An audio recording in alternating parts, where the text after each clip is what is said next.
আসসালামু আলাইকুম। দেখুন তো এটা কি বেকার থেকে আনা মনে হচ্ছে? না, এইটা আমি একদম বাসায় বানিয়েছি, তাও একদম সিম্পলভাবে।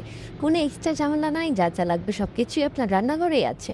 কোনো ওভেনেরও দরকার নেই। এই রেসিপিটা যদি একবার ট্রাই করেন 90% মানুষের মতো আপনি অবাক হয়ে যাবেন এত সহজ আর এত পারফেক্ট রেজাল্ট পেয়ে। আজকে আমি দেখাবো স্টেপ বাই স্টেপ কীভাবে একদম প্রথমবারে বানিয়ে ফেলবেন এরকম পারফেক্ট নরম বাটার এ পানকেক।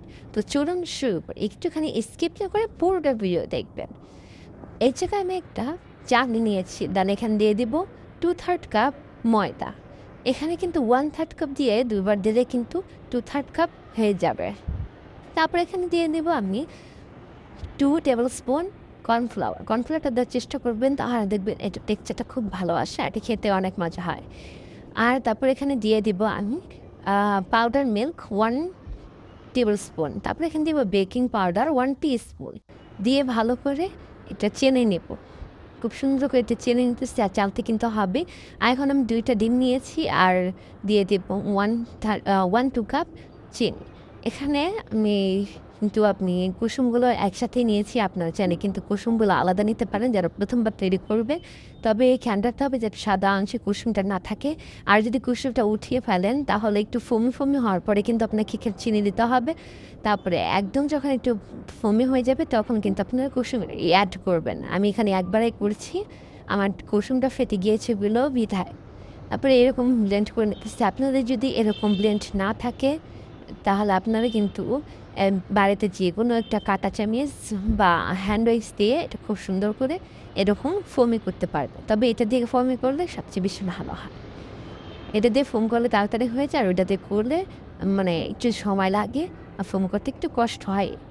তার জন্য আপনারা চেষ্টা করবেন এটা নেওয়ার জন্য। আর দেখতে পাচ্ছেন আমি অনেকক্ষণ ধরে এটা করছি, খুব বেশিক্ষণ লাগেনি কিন্তু এই ফোমটা তৈরি করতে, যদি আপনাদের এই মেশিনটা থাকে। এইরকম দেখতেই পাচ্ছেন কত সুন্দর কোনো ফোমই হয়ে গেছে, একটুখানি দানাদার নাই। আর অবশ্যই কিন্তু চিনিটা গলতে হবে, আর পাওয়ারটা কিন্তু লো আর মিডিয়াম রাখতে হবে, হাই করা যাবে না, তাহলে কিন্তু এটার ভিতরে বাতাস ঢুকে যাবে। তারপরে এই জায়গায় দিয়ে দিব 1/3 কাপ সয়াবিন তেল। এই জায়গায় কিন্তু সয়াবিন তেলটি বুঝছি আমি কিন্তু কেক স্পঞ্জ কেক না, আমি মস্ট কেক তৈরি করতেছি। তারপরে এখানে দিয়ে দিব আমি ভ্যানিলা এসেন্স 1 টিস্পুন।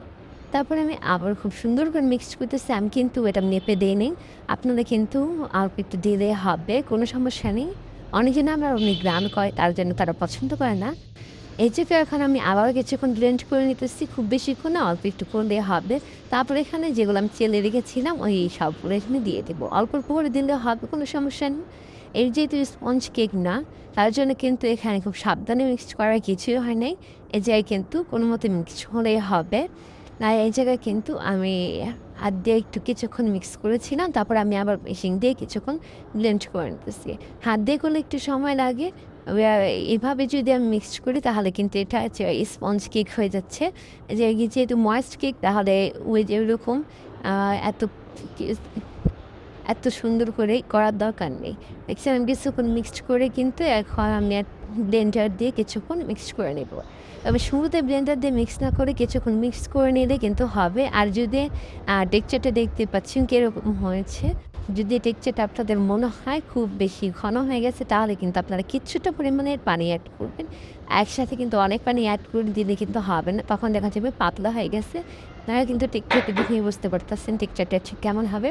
বেশি পাতলা হবে না, বেশি নরমও হবে না, এরকম একটা টেক্সচার কিন্তু থাকতে হবে। আমি যেরকম টেক্সচার কিন্তু আপনাদেরকে দেখাচ্ছি ঠিক এইরকম টেক্সচারটি কিন্তু আমি খুব সুন্দর করে আপনাদেরকে দেখিয়ে দিলাম।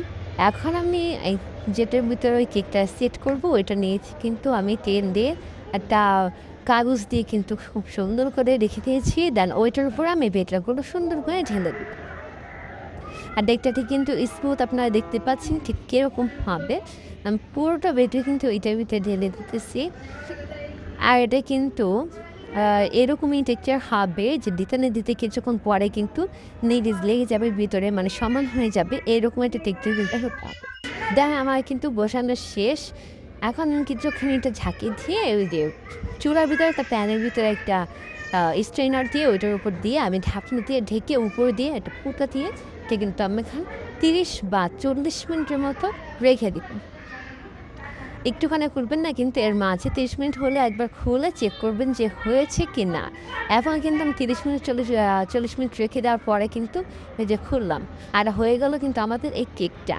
কেকটা দেখছেন কত সুন্দর করে ফুলছে আর কতটা পরিমাণে সুন্দর হইছে। একদম গোল। পুরা বেকারির মতো বা বেকারির চেয়েও ভালো হইছে। আর এই যে এখন আমি একটা কাঠি দিয়ে এটার ভিতরে চেক করলাম যে এটা আসলে কি হয়েছে কিনা। আমার টোটাল কিন্তু এখানে 40 মিনিটের মতো লেগেছে এটা তৈরি হইতে। আর চুলার আঁচটা কিন্তু একদম মিডিয়াম রাখতে হবে, এইখানে কিন্তু ভুল করা যাবে না।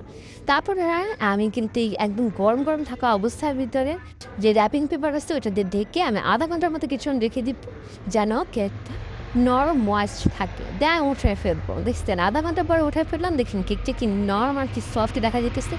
এমন কিন্তু আপনারা চাইলে সিরাপ ভিজিয়ে দিতে পারেন, যে চিনি দিয়ে পানিকে মিক্সড করে ওই সিরাপটা এখানে ইউজ করতে পারেন, তাহলে দেখবেন আরও বেশি নরম হবে। আমি কিন্তু এখানে ইউজ করিনি, যেটা আমি দুধ দিয়ে খাবো। এখন আমি ছোট একটা ছুরি দিয়ে সাইড দিয়ে কেটে নিলাম, দেন উপর দিয়ে প্লেট দিয়ে এইভাবে দিয়ে উল্টিয়ে পিছে কাগজটা দিয়ে ফেললাম। দেন আর এই যে আমাদের পারফেক্ট পাউন্ড কেক একদম রেডি। দেখুন কি সুন্দর গোল্ডেন কালার এসেছে আর ভেতরটা একদম নরম আর বাটার।